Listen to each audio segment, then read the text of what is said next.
Maine was very smart, and we were. Am I allowed to get a picture? I want to. Of course. Absolutely. Want me to get it for you?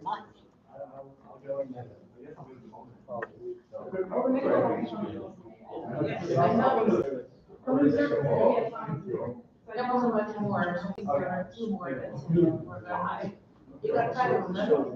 Oh, no, they don't wait.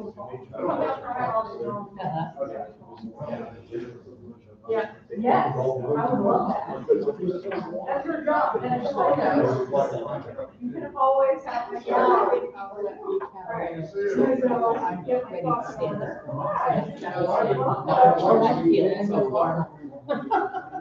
Just got back. All right, let me just check it with Derek. Used to be a lot easier.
All right.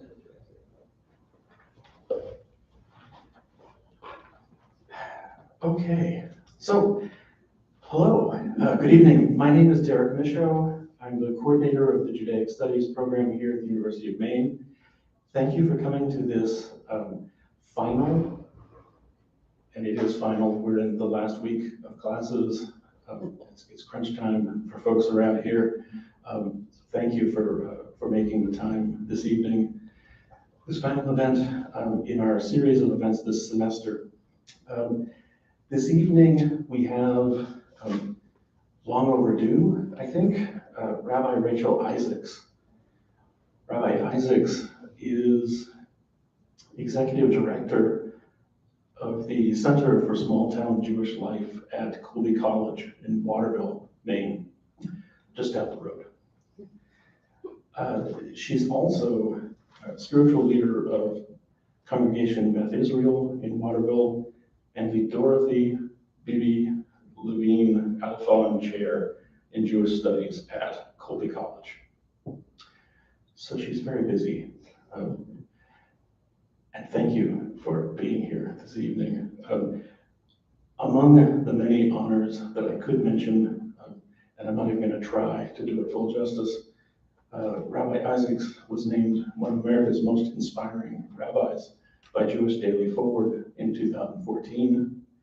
In 2016, you may have seen her on social media with Barack and Michelle Obama at the White House, where she delivered the final Hanukkah dedication of the Obama administration. So this is her first visit to Ormel, to the University of Maine, and we're very happy to have her here to share her thoughts on small town Jewish life. So with that, Rabbi Isaacs.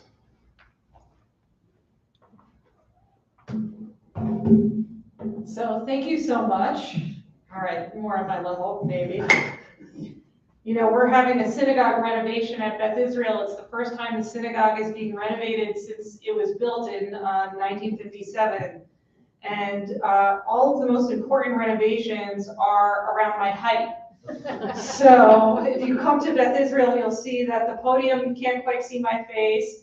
I can't quite read Torah normally at the Torah reading table. So everything is being custom built for somebody who's 5'2". And those were my major priorities, my number one priorities in updating the synagogue. But it's such an honor to be here.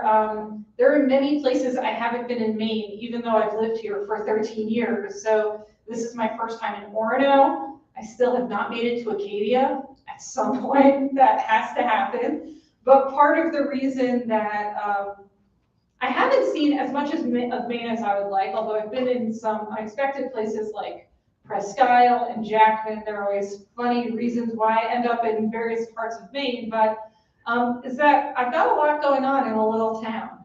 You know, lest one think that a small town means a small life, which is something that many people warned me about in terms of coming to Waterville and staying in Waterville. Actually, I think that my life has been quite large and quite busy working in a small place. And actually, you know, the theme that I want to come back to in this talk is what it means to dig deeper, because you can always dig a little bit deeper. And I remember our, Josiah probably remembers this. So Josiah Bloom is here. He grew up at my congregation. He's a student now at UMaine. And I met you when you were probably 7 years old. Maybe, yeah, you were probably 7. But, you know, that was when I was a student rabbi. I joined the faculty at Colby when I was 27 years old, which is not normal. That was a little bit nuts. But I came at 27 and as a student rabbi, and then I came on full time. And part of the reason that I could come on full time in Waterville was I developed a relationship as a student rabbi with the local synagogue and with Colby advising the Hillel. And the provost at the time made a very unorthodox choice in saying, well, once you're ordained, you'll have the terminal degree in your field. Do you want to be our Hebrew professor? And I said, well, that's not really what I'm trained to do, but I lived in Israel for a long time, sure.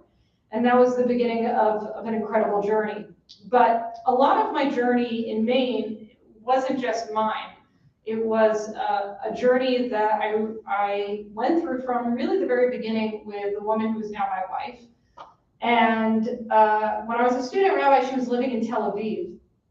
And I would fly out occasionally. I was still living in New York. I'd fly out to Tel Aviv and tell her about this little community in Waterville that I was serving. And it was just so unlike any Jewish community I had ever engaged with before. You know, I grew up in the New York metropolitan area. To me, you know, a small synagogue had 350 families. A large synagogue had 5,000 families. And, you know, Manalapan, where I grew up, it had about 30,000 people. It's much bigger now when I was growing up. But in every supermarket you went to in Manalapan, and this is still true, every supermarket had its own kosher butcher, its own kosher fish stand, and then past the year 2000, there was always a Support Israel aisle. And I thought that this was normal, right? I mean, of course you go to ShopRite and there's a kosher butcher at every supermarket. That's just the world I grew up in, right? And of course, everybody knows what a bar or bat mitzvah is. The only people who aren't Jewish are Italian and Catholic, and they know everything about Judaism, and the Jewish kids know everything about Italian Catholicism, and that's the world. And I always joke to friends, I was like, I never met a Protestant growing up, not one. I thought those are the people who get to be president. That's about it. That's sort of what I knew of the world. And I didn't really expand my boundary, my sense of the world that much. I grew up in New York, and I spent a lot of time in Israel, which was even more Jewish. The only time that I really got a major culture shock was the 4 years that I spent at Wellesley College, which was my first exposure to New England. And when I graduated, I said, that's enough, no thank you. And I made a promise to myself, you know, after I graduated from Wellesley, I'm never coming back to New England, and I'm never coming back to an institution of higher education. And it's a very good reminder that you should never say never, because God clearly had other plans. But Colby, to come back to Mel, I kept on telling her these stories in Tel Aviv about this community that were sort of beyond belief, of a little synagogue that was run by 20 families, running on a shoestring budget, no janitor, no caterer. You know, most of the food that I ate every time I came to synagogue was prepared by women in their 80s, from families that had been in Waterville for several generations. I got to know Mert Wallman, may her memory be for a blessing. Her deviled eggs sustained me throughout a year. And the synagogue was holding on by a thread, but it was beautiful in a way that I had never experienced before, because the commitment of the families to keep that synagogue alive. You know, the building was established in 1957, but the community was founded in 1902. And a lot of the original families were still supporting the synagogue. And I'd also never seen a synagogue that was so rooted in a sense of place. When you grow up in the New Jersey suburbs, like I did in the 80s and 90s, almost all the families were originally from Staten Island and Brooklyn. And before that, they were from Eastern Europe. But you come to Maine and you see maybe the Levines, the Alfonds, the Wallmans, the Rosenthals. Many of you know these names because they're so iconic in the state of Maine. They had been sustaining a congregation multi-generationally for over a century. And so that was wild to me. It was very beautiful. But when I first brought Mel up to Waterville, she was summer people. She grew up summering around Sebago Lake. I had never been to Maine before I was placed here as a student rabbi from the seminary. But she had never been north of Bath, maybe. And we go north on 95, and we get off the exit. And if you know the exit 127 on 95, what greets you? There's Martin's, there's Governor's, there's KFC, there's Taco Bell. And Mel looks at it and she said, something I've heard many times when people first come to Waterville, which is, where did you bring me? Where did you bring me? You know, we met in Park Slope, Brooklyn, which is very bougie, hipster, exciting. You know, you can get an $8 latte, but like, you know, everything's very bougie. We grew up in the New York area. She had just been in Tel Aviv, which is also quite cosmopolitan. And we weren't even married yet. And we get off and she said, where did you take me?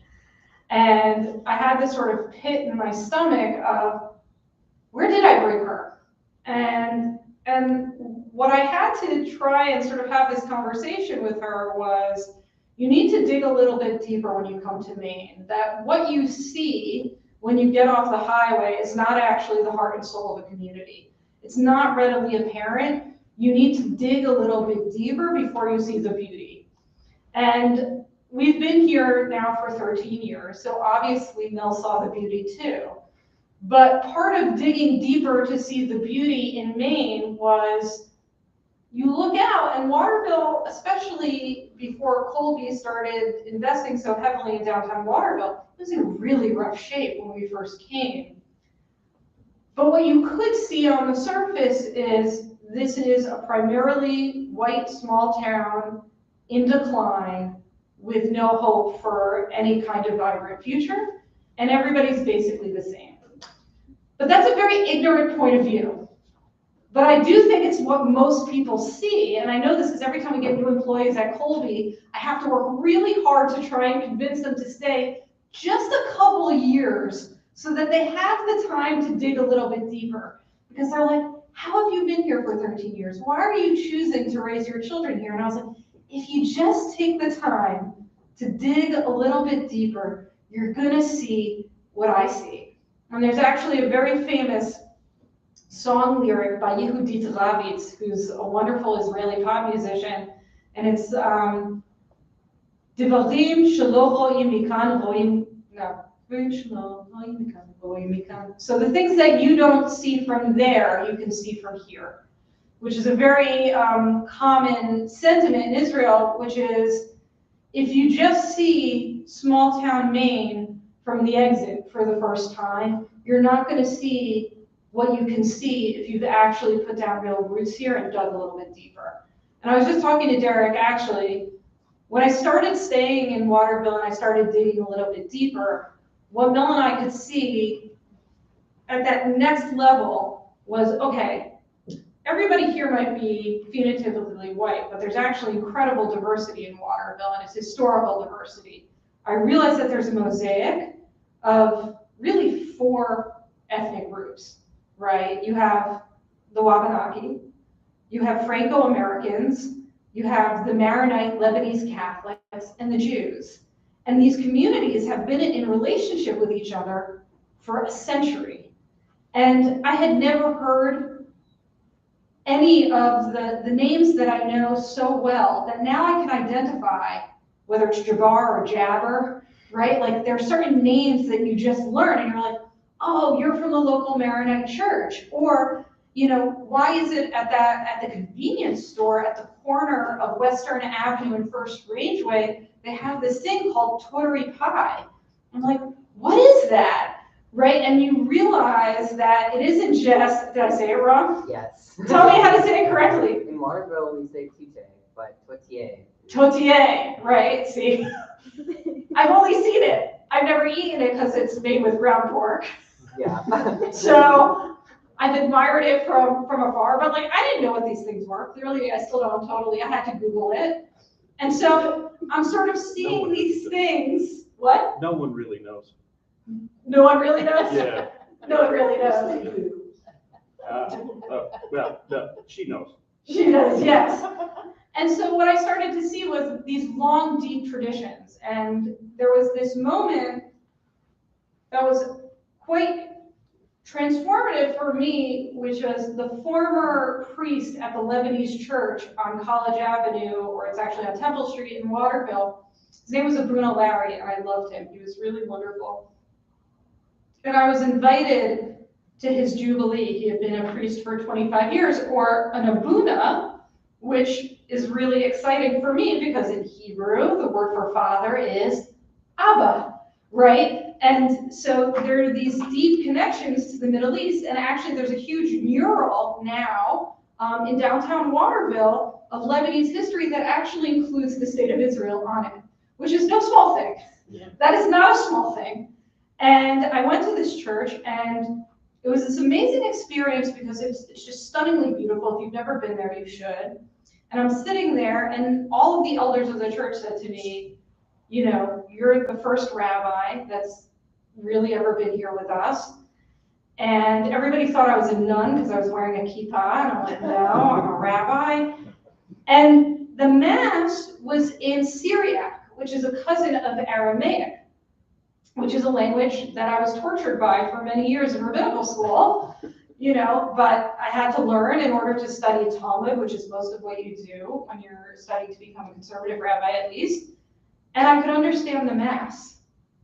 And it was this amazing experience of a connection with another group that was fleeing, in their case, Ottoman oppression, came to Maine for freedom and to create a new home, had deep ties in the community. And it was very moving for me to be able to identify, the words of Isaiah that were sacred to both of us. And had I only seen Waterville from exit 127, I would have never known that this little church is nestled right along the banks of the Kennebec River. I never would have gone in for services. I would have never met the Maronite bishop who goes back and forth between Beirut, the Bronx, and Maine, right? And seeing these deep connections. We are strongly considering, it's probably likely, that one of my daughters will go to the local Catholic school in Waterville for a whole host of reasons next year, and she'll learn French, because it's an important part of the Catholic community in Waterville to maintain that culture. And that commitment to family, faith, and ethnicity in that way is so deep. And my wife and I really fell in love with it in such a profound way, such that when opportunities have arisen on many occasions for us to go back to New York, to work in Jerusalem, whatever it may be, we've had many opportunities since we've come to Maine. We've gone deep enough that this is home. And I knew that Mel had really been won over. I was offered a very prestigious assistantship back in Park Slope, our old neighborhood, about 4 years after coming to Maine. And I said to Mel, should I go down for the interview? And she said, no, Maine is our home, right? So why do I start with that story? Because I think it's important to understand the ways in which someone who did not grow up in a small town could grow to appreciate and fall in love with a community like Waterville, which is not, as we say in Hebrew, mubane love. It's not obvious. Because the truth of the matter is, most of the time when we bring up guest scholars or friends from New York or LA or DC, they always ask me the same things. Oh my God, Rachel, how do you live here? First question. And two, the second question is always, and it started to upset me. At first I sort of chuckled about it, and now I'm offended, which is how you know I really made a home in Maine. They always say, how do you deal with the anti-Semitism? That's always the second question. And I always say, why do you assume that Waterville, Maine is more anti-Semitic than Brooklyn? Actually, there are many more anti-Semitic crimes per capita in Brooklyn than there are in Waterville, Maine. I have never, not once, taken off my kippah, my yarmulke. Never once taken it off in Maine. I've never received a bigoted comment. I have never felt physically unsafe. Meanwhile, I won't wear a kippah in Israel. I love Israel, but I won't wear a kippah in Israel because a woman wearing a yarmulke in Israel is very complicated, right? And there are times in other parts of America where I'm not so sure. But in Maine, I've never had an issue. And so I asked them, I say, why do you assume that I encounter more anti-Semitism in Waterville than you do in New York?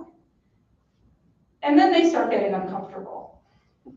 But the assumption is, well, we can tell there's poverty here.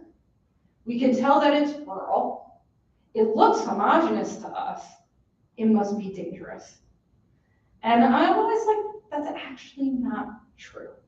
In fact, I feel safer here than I do in many other places. I took my girls down to Philadelphia about 3 years ago, and my daughters have a lot of clothing because we go to Israel maybe 2 to 3 times a year. They have a lot of clothing that has Hebrew on it. And I said to my older daughter, I said, maybe you don't want to wear that t-shirt when we're out on the street. And she said, why? And I said, well, there's been an increase in sort of attacks on Jews. And I said, I don't know if it's really the best choice. And she said, but we wear it all the time in Waterville. And I said, but everybody knows us in Waterville. And that's true. I was like, everybody knows us in Waterville, whether you're Jewish or not. I have preached and taught Torah from the bima of every church in Waterville, Maine, right? I know the pastors. I've done Bible study with everybody from the Catholic priest to evangelical clergy. We're known, and that actually makes me feel significantly safer in Waterville. So we found this beauty that we loved in Waterville, and we decided to make a home at Beth Israel Congregation and at Colby College. But what Mel and I discovered very early on, along with our colleague, David Friedenreich, who's also a rabbi and a perfect professor, who I'm sure many of you know, the three of us were in constant conversation. How do we make this work? Because you have a synagogue with an aging building that can't really afford a rabbi. You have a tiny Jewish studies program with a tiny Hillel at Colby, right? The Jewish community in Central Maine is small, and it's smaller than it ever was before, because Jewish families have fewer kids than they used to, and fewer Jews live in Central Maine. How do we make this work? And what we realized was we need to have a sort of evolution in the way that we think about Jewish life in order for Jewish life to survive and thrive. And what I would say is that the founding ethos of the Center for Small Town Jewish Life, first of all, was moving from a scarcity mindset to an abundance mindset, number one. And number two, working from a program approach to an ecosystem approach. So let me sort of unpack those in two ways. A scarcity mindset is our community is dying, we don't have that much money, we can't spend any money, we can't take any risks because we just need to preserve what we have. That approach always leads to death. It always. And if, you know, the way in which you're evaluating success of your synagogue community is not, we used our dollars to achieve A, but we managed to keep X number of dollars in our accounts, right? If you're not mission driven, if you're not leveraging your resources for growth, but rather just trying to preserve your physical resources, that's all you're gonna do. And so part of it was changing it of, okay, let's actually look at all the resources at our disposal as a national Jewish community, also resources at Colby, folks who are unaffiliated in Central Maine that could be pulled into the synagogue if we took a few strategic risks and opened up our doors. That was one of the changes we made.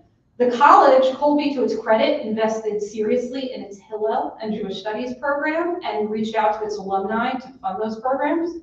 And so all of a sudden, this little pot, as we started having this abundant mindset, the pot started actually to grow, right? And then we could do more, we could attract more.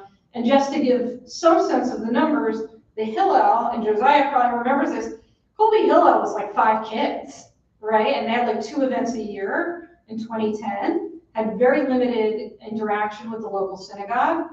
You know, just as a high watermark, Passover in Waterville, Maine this year, we had 170 people over the course of 2 seders with completely kosher for Passover food, prepared jointly by teams of Colby students and local Beth Israel congregants. 170 people celebrating Passover in Waterville, Maine over 2 seders. That's massive compared to, I don't know, 40 at the synagogue and 10 on campus. That's massive growth, right? And the synagogue, which was down to 19 dues paying members or member units when I came in, now has 70 families that extend from Presque Isle to Biddeford, from Avon out by Sugarloaf to Belfast out by the coast, right? So, and a lot of the ways in which we've grown is attracting unaffiliated Jews. It also has to do with the growth of Colby, because if you have more people, more of them you'll have more Jews, but also through conversion of just attracting people to Judaism. And that has fueled a lot of growth. But we brought the Hillel and the synagogue together in strategic ways so that we had critical mass. And also what I saw at Colby is we had all these day school educated kids, you know, these college students that were passionate about Judaism, that knew a lot about Judaism. And then we had small children at Beth Israel that needed Jewish role models and needed people to teach them Hebrew and Jewish studies. And at a certain point, it got to be too much for Mel and me. So we got the Hillel kids to tutor the Beth Israel kids, and then the Beth Israel kids got their Waterville families, and some of those relationships have existed now for over a decade, right? That we share in each other's joy and each other's pain. And the greatest source of success that I think that Mel and I can take credit for is the things that happened in those relationships that we didn't orchestrate, that just took on a life of their own. The Colby students that went to the football games of Beth Israel kids, or the Beth Israel kids that went to the football games of the Colby students. Or one of the most beautiful relationships was we had a Hillel president that was a Venezuelan Jew, and we also have a Venezuelan Jew at Beth Israel in Waterville. Who would have thought it? But when both of their families got trapped with the political unrest, they didn't come to me for support, they went to each other.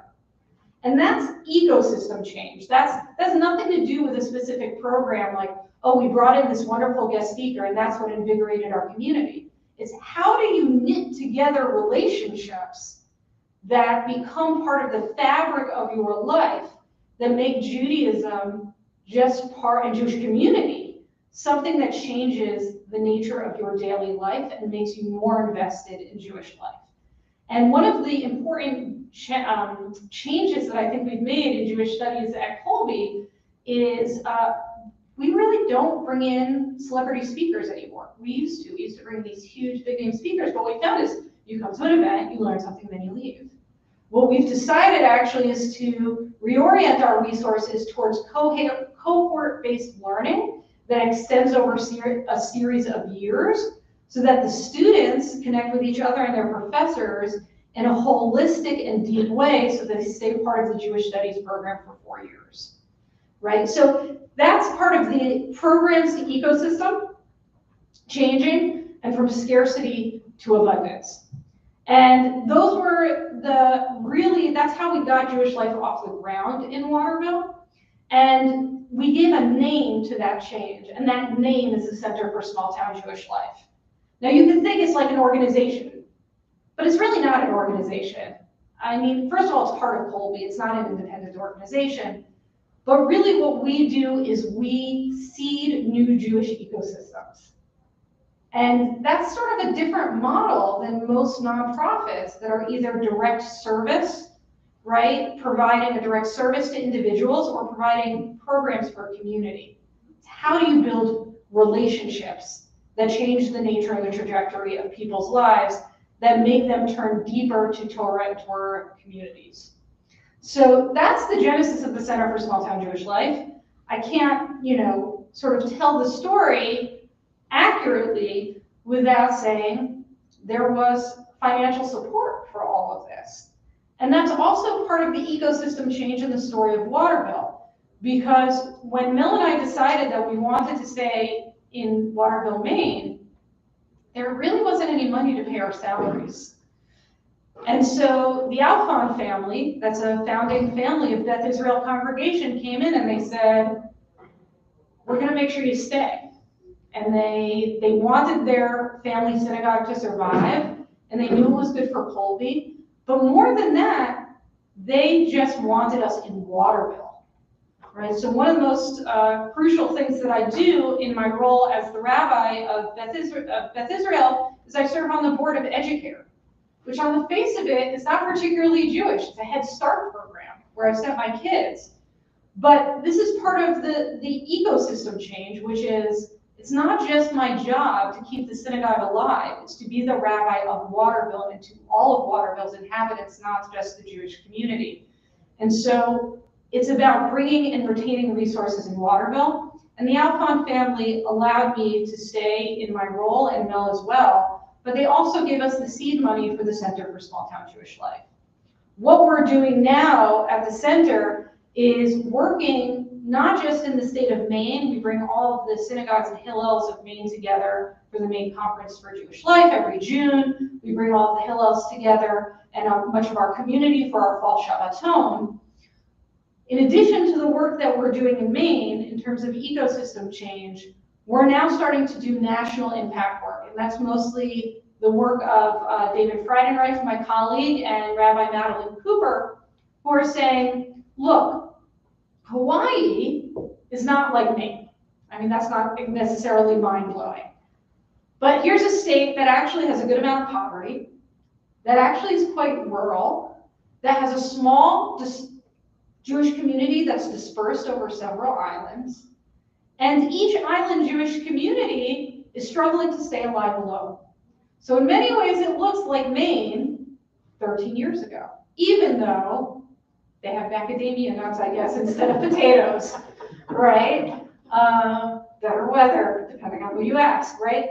So what we're doing is seeing, looking at a state like Hawaii, is there a way that we can work with the rabbi there to try and move from the scarcity mindset to the abundant mindset, and from the program mindset to the ecosystem mindset?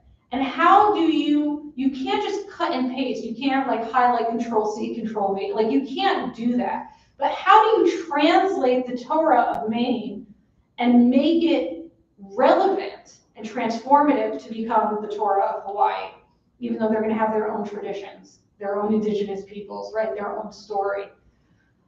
In the same way that we're looking at other ecosystem changes in certain parts of the Midwest as well. So the Center for Small Town Jewish Life has grown significantly. It was founded 7 years ago. It's grown significantly over that time. But I'll close with this before I conclude. The role of the Center for Small Town Jewish Life, beyond seeding all of these different Jewish communities, is trying to change the story that the American Jewish community tells itself about who it is and who it can be, and trying to be the voice for the American Jewish community to look a little bit deeper, to not judge small town America by that image getting off exit 127, and to see the deep and profound beauty that we fell in love with in the deep and rich diversity and commitment of DIY Judaism that is historically grounded in place, that made us fall in love with Waterville. And part of the reason that the American Jewish community needs that message is because the American Jewish community often tells itself a story, which is we came over from wherever we came from. We did not all come from Eastern Europe, but that's often the overwhelming narrative.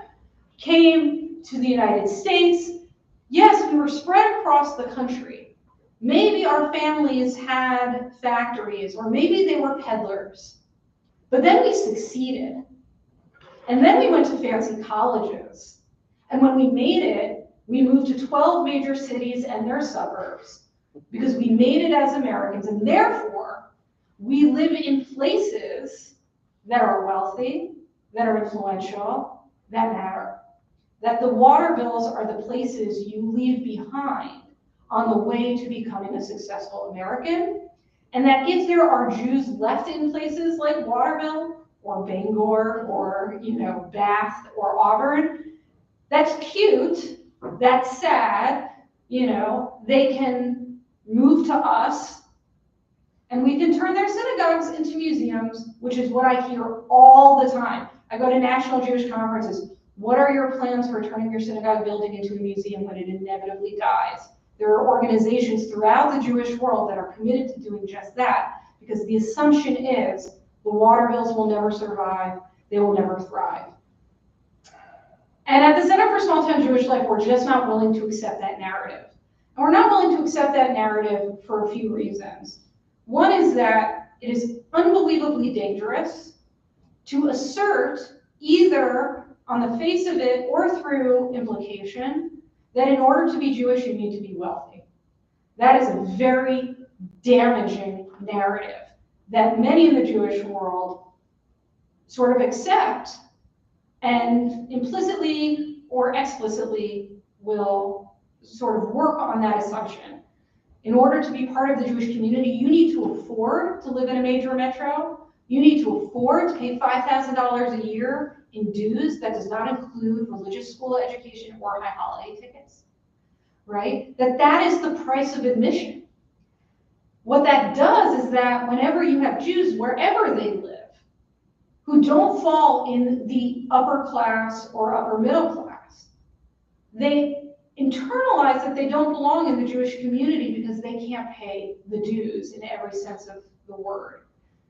I think that that is a violation of the covenant that the Jewish people have with God, and it's not something that I'm willing to accept. And I think that that is something that all of the rabbis in Maine believe very deeply, right? So that's one. The center wants to push back, because how many times have I heard, specifically, where I went at the seminary, if you really care about Judaism, you'll live in a Jewish community that has a kosher butcher, that has a kosher bakery, where you can walk to synagogue, right? I heard that all the time, and there was never, and that has a day school, and that you'll send your kids to that day school, without ever thinking, how much money does that cost? And if you really think about what it costs to live that lifestyle now, that costs millions at this point, right? So that's one thing. We want to change the narrative that regardless of class, you deserve a Jewish community and Torah. We also have a problem with that narrative because I think it's bad for American democracy. Is the American Jewish community, which is often the first and the last diversity in rural America, is the message that we send to young Jews growing up in small towns.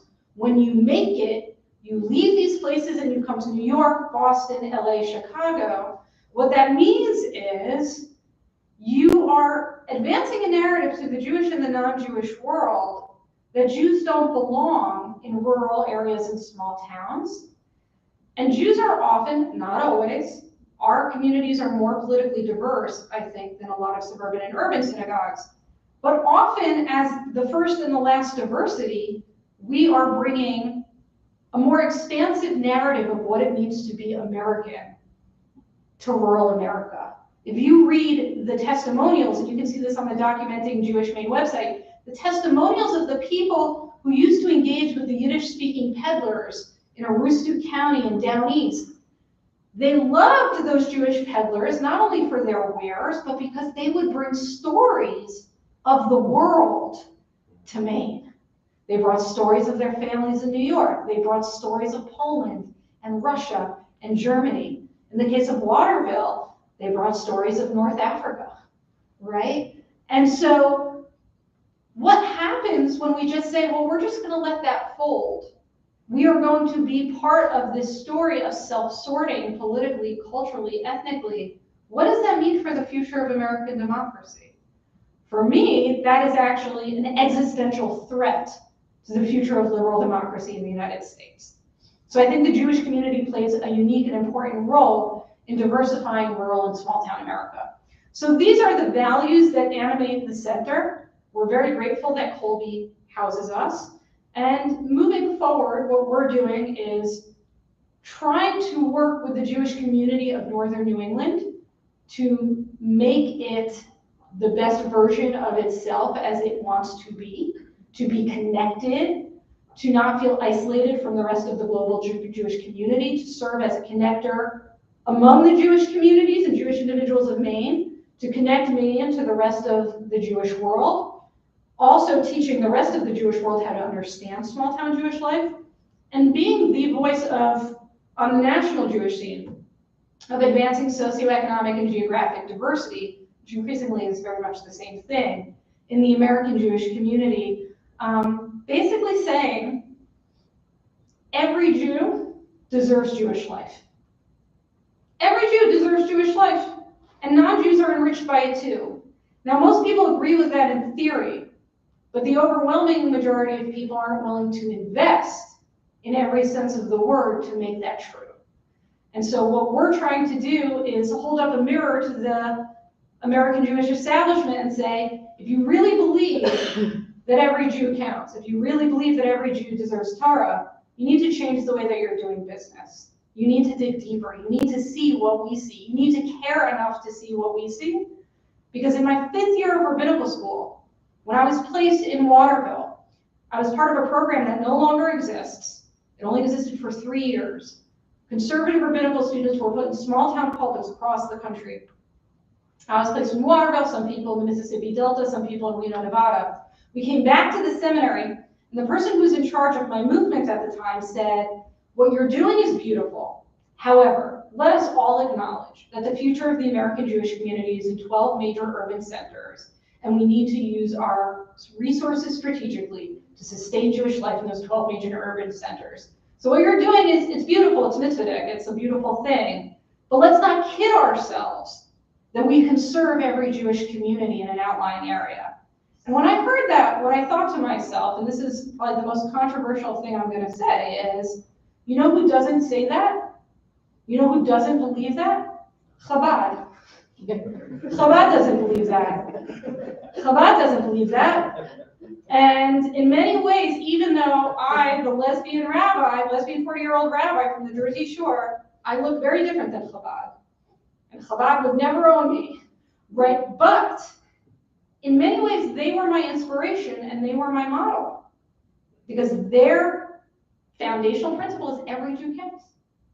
And I think that the liberal movements need to be taken to task. Do we believe it or not? And if we do believe it, then we need to change the way we're doing business. So that's a little bit about me and my work, and I'm happy to take questions and comments.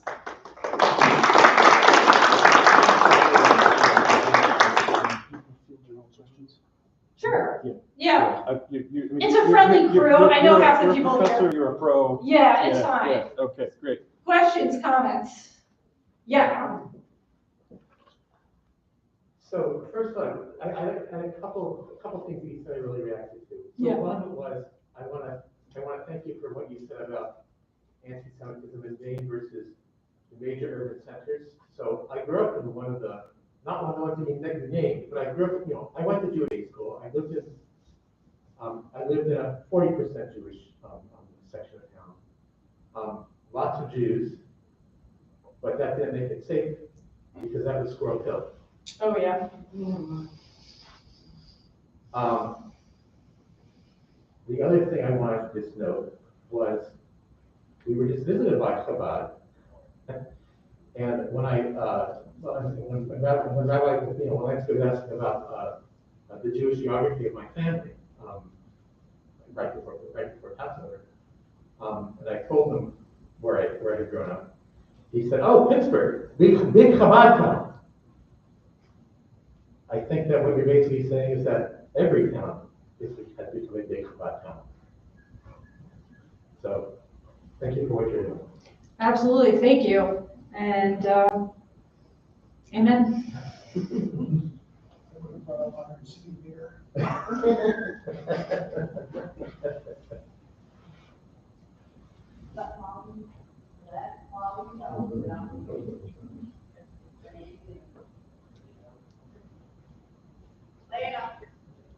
I guess I didn't say anything controversial. Or yeah, Lori. So I also listened to your lecture or your sermon from the pulpit at the Central Synagogue. And as I said to Al and Cecilia when I talked with them after, we watched from our respective locations in Orono and got together. And I said, "Oh, she's talking world domination now." With your idea that there would be in every state a rabbi that the Jewish community would support, that would be there to do this kind of knitting. Yeah.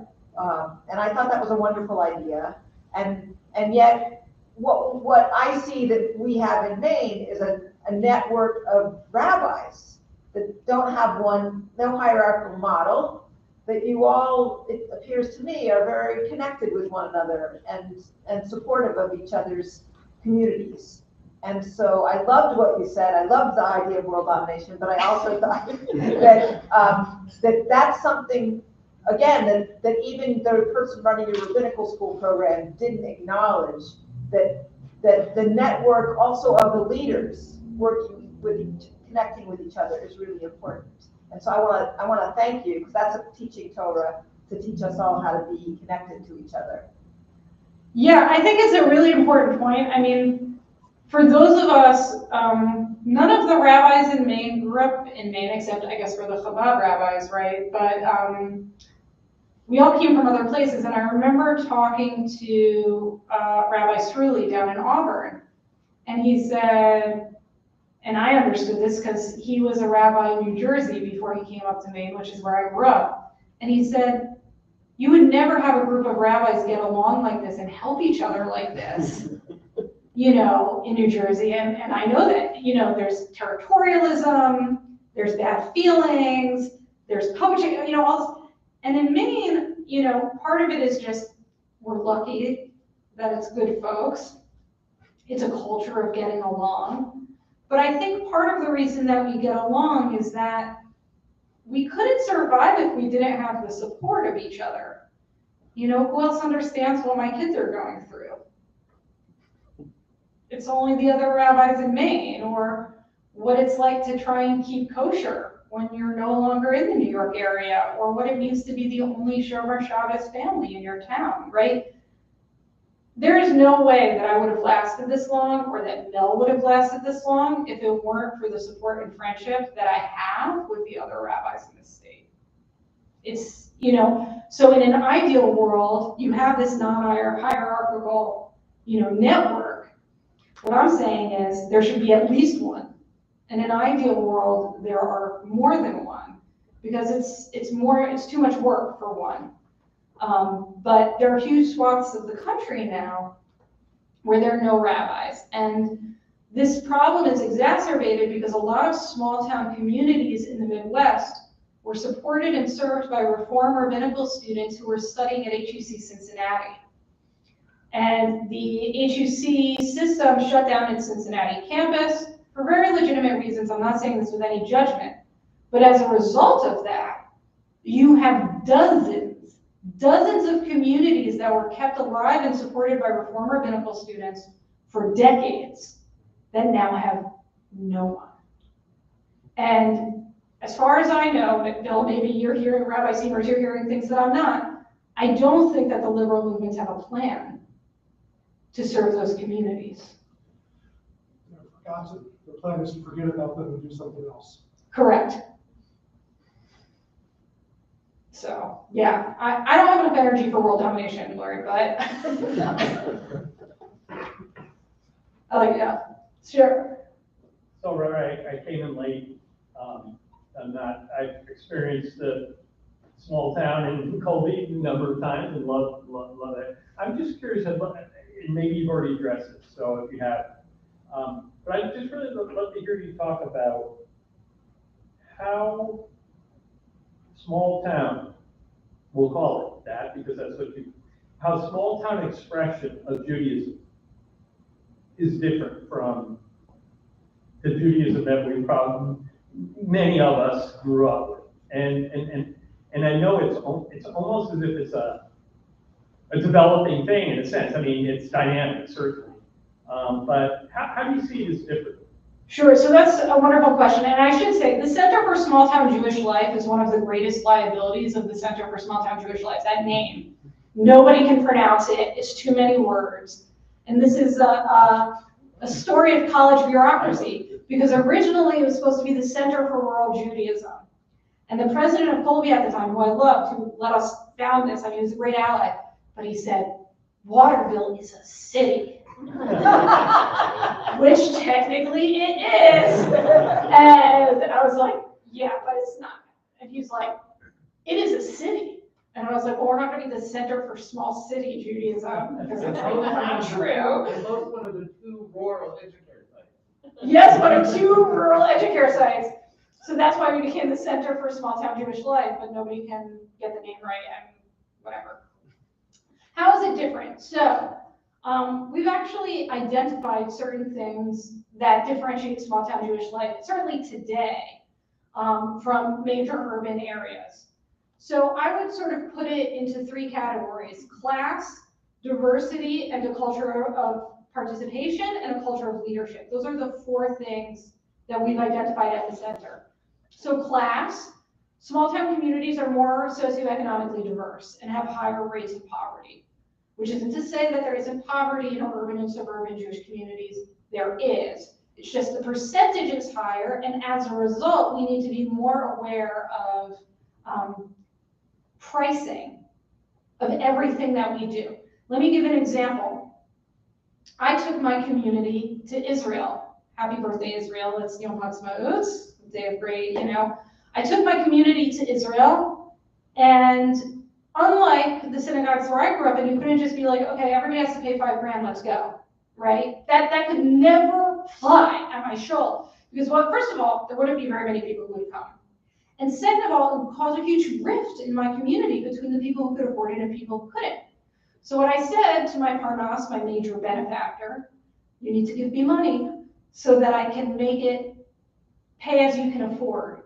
Because an Israel trip could go from being a blessing to a curse if we excluded the people who couldn't afford it. And I made a convincing case, and it was pay what you could afford. And so we had a huge diversity, but also, if you look at our itinerary of the trip that we took, and by the way, we went with the synagogue in Auburn because we needed critical mass. If you look at our itinerary, we stayed at 2- and 3-star hotels, which for my community, everybody was fine with it, nobody cared, right? But you couldn't in New York, even if you wanted to, stay at 3-star hotels on an Israel trip. It would be the end of your career as a rabbi. It would be the end. Where it's what you have to do when you bring Mainers to Israel. So there's class issues. There's a higher percentage of people without bachelor's degrees that are in law enforcement, for example, perhaps, or in other sort of service professions that don't require a BA. They're culturally removed from trends that reflect wealth, which is to say, like, not a lot of the families in Beth Israel and Waterville wear vineyard vines or Ralph Lauren, or like whatever chic now that I grew up with in New Jersey, right? A lot more people are wearing clothes from Walmart, which would be social suicide where I grew up, to be perfectly honest, right? So that's very different. And my discretionary account at the synagogue, 100% of my discretionary account goes towards alleviating poverty in my community. For most rabbis in major urban areas, your discretionary account buys you new books. It's for professional development. It's taking your family to Israel. For me, it's paying rent, college application fees, car bills, paying a month of rent at the local soup kitchen. That is radically different than the Jewish world I grew up in. Diversity. My synagogue is actually one of the most racially diverse institutions in central Maine. A lot of Jews of color. Sometimes people are like, Maine, everybody's white. I'm like, that's not true. So actually, there is quite a bit of racial diversity in small town America. The majority of families are intermarried. I don't have any evidence for this, but I would wager that my community is the most intermarried conservative community in America. You know, I think we're at 90% interfaith families. We have one endogamous, meaning 2 Jewish people, and we have one endogamous couple under the age of 50. So but that's always been a feature of small town Jewish life, is a higher, you know, and when I talk to the community, because I'm a conservative rabbi, I can't perform interfaith marriages, they'd sit down and they'd say to me, Rabbi, if I wanted to marry a Jew from Maine, my only options were my cousins, which is a very different discussion, right, than talking about interfaith families in New York. And like, it was a reality that I needed to deal with that I'd never thought about. They're like, look at Jaded, I'm related to all these people, right? And I had to like, engage with a very different conversation than the world I grew up in. It's the same way that like when I got halachic questions, they're like, how am I supposed to heat my house on Shabbat? I said, you just set the thermostat before Shabbat. And they said, but we heat our house with wood. And I was like, nobody does that anymore. That was the wrong thing to say in front of my congregation. Oh my goodness. They're like, of course we heat our houses with wood. And I was like, oh, I have no idea what to tell you, because never in a million years did I think that people still heated their house with wood, right? So there are elements of that. And also, my community is far more politically diverse. If you go to my old community in Brooklyn, in Park Slope, if there are any Republicans there, they are deeply closeted, right? I mean, whereas like my community is pretty split between Republicans, Democrats, Libertarians, liberals, like whatever it may be. I can't get up on the bima and just say, give us sort of, you know, the kind of sermon that I heard in Brooklyn, which is a sermon that assumes that everybody in the room is some flavor of Democrat. That is just not true of my shul. And I actually think that makes me a better rabbi. I think it's one of the coolest parts of my job, that I need to think all the time, how do I say what I want to say in a way I'll never get everybody, but gets most people to listen and think. Whereas if I were in Brooklyn, I wouldn't have to do that.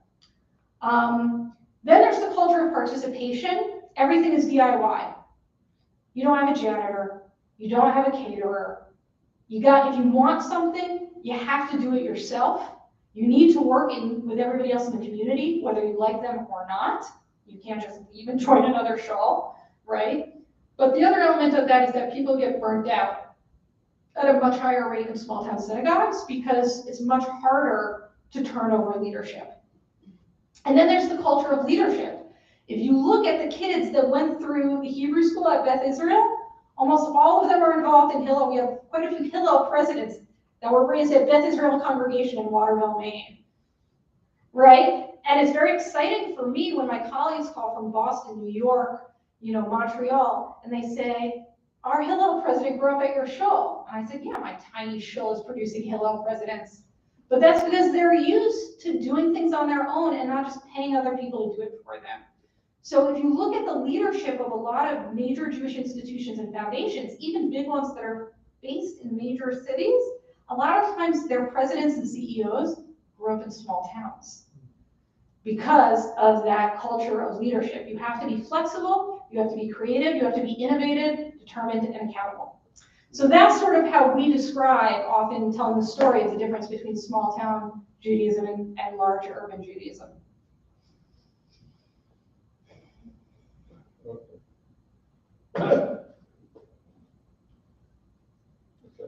Yeah. First of all, thank you so much for coming. It's so, I've known you from conferences in Colby. It is so nice to have you in our town, in our university. Would you mind sharing with people what I learned about small potatoes? Sure. I have really enjoyed it. Oh my gosh, thank you. What a wonderful question. So I have a Substack, like everybody, right, in 2023, but it's called Small Potatoes. And every Friday, you get a little potato of Jewish wisdom that is accessible to the broader world, based either on a holiday or the Torah portion of the week. So if you want a little bit of my Torah, you can go and look up Small Potatoes and subscribe, share it. I think it's accessible to Jews and non-Jews alike. And it's a good way to connect because one of the features of small town Jewish life, especially in a place like Waterville, this is true of Augusta, it's true of Bath, we don't have services every week because we can't get critical mass. We can't make minyan if we have services every week. So this is actually a way for me to connect with my congregants and give them a little bit of Torah if we don't have services that week. What I have to be careful of is sometimes people get small potatoes and they think I don't need to go to shul because I already read small potatoes. So I haven't quite worked that out yet. But if you want to keep up, feel free to subscribe, and it's a good way to stay in touch. Yeah. Yeah. We'll link to your Substack. Sure. Oh, thank you. We'll help spread the word. I love small potatoes. That's awesome.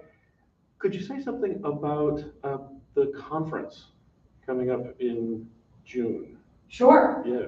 So this is the 10th year, it's the 10th anniversary of the Maine Conference for Jewish Life that aims to bring together all the Jews of the state of Maine into a single place. And it's high-level Jewish learning, building community. It's a little bit different every year. The schedule this year is great. I think there's so many things that I'm excited about. It's June 9th through 11th at Thomas College. So please register. There are two things that I want to say about the conference that are special this year.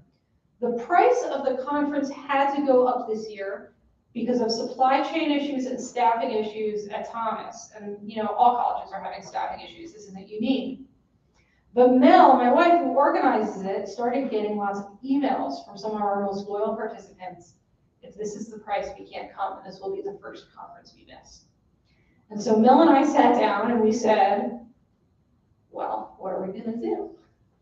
And we went through all these various plans, and I said to her, you know what we need to do? We need to give everybody the scholarship code. We're not going to be the gatekeepers anymore. Anybody who needs it will use it. Because it's more important to us that everybody who wants to be there can be there than whatever money we'll pull in for the conference. And so it's really the only Jewish conference I know of that is pay what you can. Now, I believe in God. Shocker, spoiler alert. What's interesting is even though we didn't know it was going to happen, what was interesting is when we put out that call, I got an email within 24 hours from somebody who said, whatever you lose, I'll make it up. Not many Jewish institutions are willing to take that risk, right? And who knows if we can do it going forward. I don't want to be haughty about it, but we decided it was the only choice in line with our values, and so that's what we did. The other thing is, for the first time, we're having a Wabanaki Jewish voice. Not Jews talking about Wabanaki or Wabanaki talking to Jews, but a Wabanaki Jewish voice.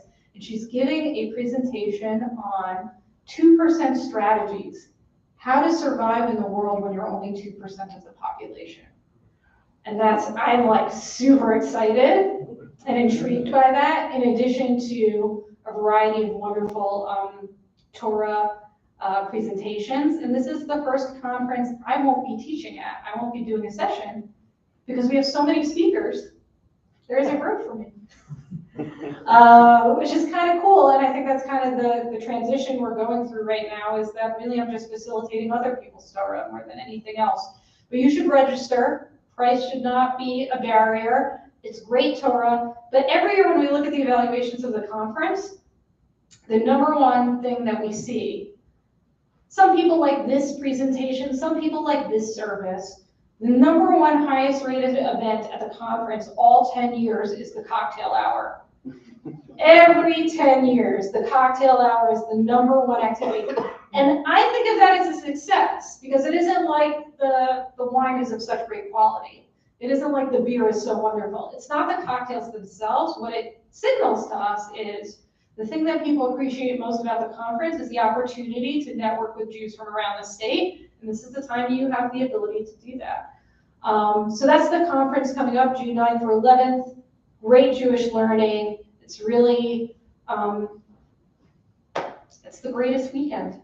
I can't hype it enough. So join us, please. All right. Oh, I see one more question in the back. Yeah. One more. Yeah. Oh yeah, I was just wondering, because there are also a lot of people that are maybe not so religious but more culturally Jewish, or maybe like, I mean, like I grew up with a constructionist, which is kind of different.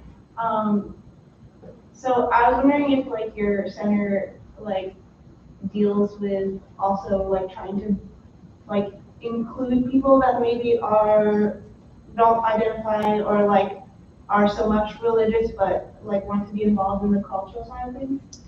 Yeah, it's a great question. I mean, most Jews in Maine are unaffiliated, and so most of the programming we put on is more cultural than religious, actually. Because that's the majority of the Jewish community in Maine. So like, we'll have services for people who want them, but if you look at the agenda of the conference and the Shabbaton, most of that is cultural and educational. The other reason why most of what the center does is cultural and educational is the Center for Small-Town Jewish Life lives under the provost's office of Colby College. We're an academic center. So we cannot in any way, in perception or reality, be involved in any kind of religious coercion. So what that means is not only do we have a large number of cultural Jews that come to participate in our program, we actually have a lot of non-Jews that are involved in our programming, because there are a lot of non-Jews in central Maine that are like, oh, you run a summer camp for $5 a day that teaches kids modern Hebrew? There are a lot of people who aren't Jewish that think that that's a great deal, right? And love that their kids have that experience. Or at the Center for Small-Town Jewish Life, we now have two major programs that we do with the local Muslim communities in Waterville and Augusta, welcoming in new Mainers, immigrants from Syria, Afghanistan, and Iraq. And that work is open to students of all faiths. So we don't forget about just the Jewish community. We don't discriminate at all in terms of anybody's background, Jewish or non-Jewish. What we're trying to do is say, here are the jewels of Jewish civilization, to use Mordechai Kaplan's term, Jewish civilization, right? It's actually very much a Reconstructionist approach of Judaism as a civilization. Religion is just one part of it. Let's share the best of all of it with our community, and whoever wants to come and enjoy it can. And I think one of the coolest things that I've seen in my rabbinate is seeing actually a lot of the non-Jewish people who've made their home in the Jewish community through the center because they love Shabbat, or they love learning Torah, or they love to dance. The center maintains without being religiously coercive, some of the folk ways, to use another Kaplanian term, of the Jewish people, of what it means to come together in community, what it means to learn, what it means to dance, what it means to sing in community, what it means to serve as a matter of principle. And so all of those elements, it's like you don't need to be Jewish in order to want those things and in order to connect to those things. And it's fascinating to me. I think that there's a pendulum swinging in America right now where people are feeling very unmoored, very lonely, very alienated. I think they're sort of getting over their rage hangovers that we've been in since 2015. And they're like, what's left? And they're finding their way to the Center for Small-Time Jewish Life, whether they're Jewish or not, because they want something that's rooted and communally based. And I think that watching that trend is going to be one of the most important and exciting parts of our work moving forward. So thanks so much for welcoming me. It's so wonderful to be in Orono. There is a beautiful poached salmon in the back that I hope everyone will avail themselves of. And Derek, thank you so much. Yeah, oh no, thank you.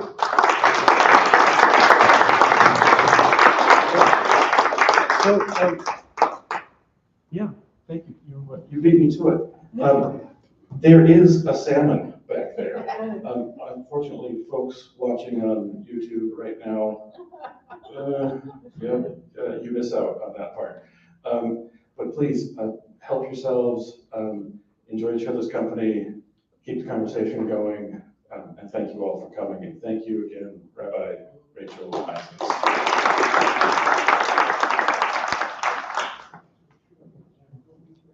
Thanks for. That's why I got rid of the last month, I didn't know what to say either. Oh, It's gonna be coming. okay. Over the next 6 months.